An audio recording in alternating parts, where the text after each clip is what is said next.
work in progress this season. Currently find themselves on a 4-game losing streak, 3-9 in their last 12 games. LeBron admits things are they're tough. Take a listen.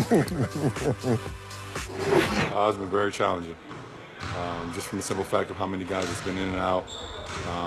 This is a difficult, year for our team. It seems like I say that every year, but this one has been even more challenging. With everybody that's been out and coming back in, and the rotations and things of that nature has been very challenging on our team. But we have to figure it out. Okay. He does seem like they hit this part, but it seems different. So are you losing a little faith in this team? I'm not. You're still there in the finals.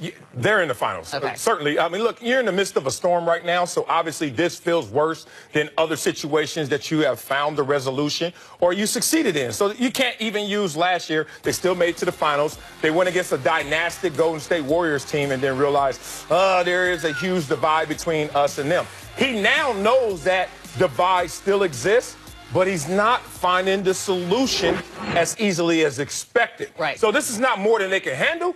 This is more than you expected. Remember that when you're working out next time. Our coaches used to always say that. This is not more than you can handle. Oh, because you can handle anything. You can handle anything. It's just more than you expected. It's okay. Trade deadline's coming. They still got that draft pick. They're going to be able to maneuver, and they get LeBron in a better mental space. I mean, if you want to go into the future, then I can say my faith can be restored. If you ask me today, sure. Yes, my faith is shaken for 2 reasons. Number one, they're the oldest team in the NBA. And at a certain Old teams win in the NBA, yes, though. but at a certain point, not young teams. At a certain point, after you peak, what happens? You start to decline in terms of your productivity. And then number two, that lineup isn't what you need to match up to where the NBA is going today. The NBA is about length, it's about excellent three-point shooting, and it's also about guys who can switch and play defense. When I look at this Cleveland Cavalier roster as is, I see guys who are able to shoot open shots, that's true, but the defense, the switching, those other things you need to be what Boston is now, where Golden State has been for a few seasons,